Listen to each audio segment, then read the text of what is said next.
Halo Mem dan teman-teman, saya M. Dani Oktariansyah. Saya dari kelas Biologi TL1. Di sini saya akan menjelaskan sistem reproduksi wanita dan sistem reproduksi laki-laki. Pertama-tama saya akan menjelaskan vesicula seminalis yang terletak di belakang kandung kemih, yang berfungsi menghasilkan cairan yang kaya fruktosa untuk memberi energi pada sperma.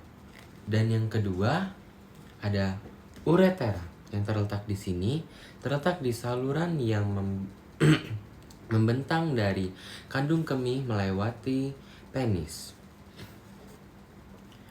Uretera tersendiri berfungsi sebagai mengalirkan urin dan sperma keluar dari tubuh, fungsi ganda. Dan yang ketiga ada penis. Penis sendiri terletak di organ luar sistem reproduksi pria yang berfungsi sebagai alat kopulasi untuk mengantarkan sperma ke dalam vagina dan juga sebagai saluran keluarnya urin. Dan yang keempat ada skrotum. Skrotum tersendiri terletak di kantung kulit yang menggantung di bawah penis. Skrotum berfungsi untuk menjaga suhu testis agar tetap optimal untuk produksi sperma sekitar 2-13 derajat lebih rendah dari suhu tubuh. Dan yang kelima itu ada testis atau buah zakar. Nah, terletak di dalam skrotum, fungsinya menghasilkan sperma dan hormon testosteron. Dan yang keenam ada epidimis.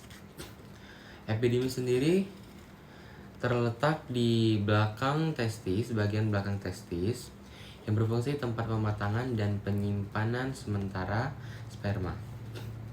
Dan yang ketujuh ada vas deferens yang terletak di saluran yang menghubungkan epidimis ke uretera. Vas deferens berfungsi sebagai menyalurkan sperma dari epidimis ke uretera saat ejakulasi. Dan yang ke-8 ada kelenjar prostat.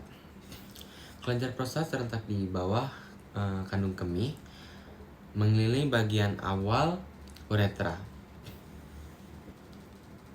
yang berfungsi sebagai menghasilkan cairan prostat yang membantu pergerakan sperma. Dan yang ke-9 atau yang terakhir itu adalah kelenjar Cowper yang terletak di sini, di bawah kelenjar prostat. Kelenjar Cowper berfungsi sebagai menghasilkan cairan bening yang membersihkan uretra sebelum sperma keluar, serta melumasi uretra. Baik, segitu saja penjelasan dari saya tentang sistem reproduksi laki-laki. Apabila ada salah, tolong dikoreksi, dan saya minta maaf. Selanjutnya, saya akan menjelaskan sistem reproduksi wanita. Di sini saya akan menjelaskan sistem reproduksi wanita. Pertama, ada ovarium yang terletak di kiri dan kanan rahim. Fungsi ovarium menghasilkan sel telur ovum dan hormon estrogen dan progesteron. Yang kedua, ada tuba fallopi. Tuba fallopi terletak di menghubungkan ovarium ke rahim. Fungsinya tempat pembuahan fertilisasi antara ovum dan sperma. Dan yang ketiga ada infundibulum atau fimbria.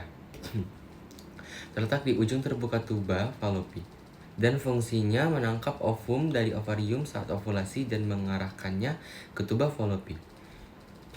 Dan keempat ada uterus atau rahim, terletak di tengah rongga panggul antara kandung kemih dan rektum.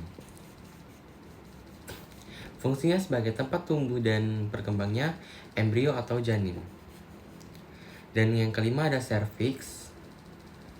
Serviks terletak di bagian bawah rahim yang menghubungkan ke vagina. Dari bawah rahim yang ke vagina berfungsi sebagai mengatur jalan masuk sperma dan jalan keluar bayi saat persalinan. Yang keenam ada vagina di bawah serviks, terletak di saluran dari serviks keluar tubuh, yang berfungsi sebagai jalur keluarnya darah, menstruasi, tempat masuknya penis saat berhubungan seksual, dan jalan lahir bayi untuk bagian luar, Pertama ada mons pubis, di atas klitoris, yang terletak di atas klitoris, area berlemak yang tertutup rambut kemaluan. Fungsinya melindungi tulang kemaluan organ dalam dari tekanan atau gesekan. Yang kedua ada klitoris. Klitoris yang terletak di atas lubang vagina, bagian kecil yang sangat sensitif. Fungsi klitoris sendiri adalah organ sensitif yang terhadap rangsangan seksual. Yang ketiga ada labia minosa. Labia minosa atau bibir besar yang terletak di bagian luar dari vulva, berbentuk seperti lipatan kulit besar yang berfungsi sebagai melindungi bagian dalam vulva. Yang keempat ada labiomayar atau bibir kecil yang terletak di dalam labia mayora lebih tipis, berfungsi sebagai melindungi lubang vagina dan uretra. Yang kelima ada lubang vagina, terletak di bawah klitoris dan di bawah anus. Di atas anus, sorry. Fungsinya tempat masuknya penis, jalur menstruasi, dan jalan lahir. Yang terakhir atau yang keenam ada anus, terletak di bawah lubang vagina yang berfungsi sebagai saluran pencernaan atau feses dari perut. Terima kasih, itu saja penjelasan dari saya untuk sistem reproduksi wanita. Apabila ada salah, mohon maaf dan tolong dikoreksi untuk mem dan teman-teman saya semuanya. Terima kasih atas presentasi saya hari ini. Bye.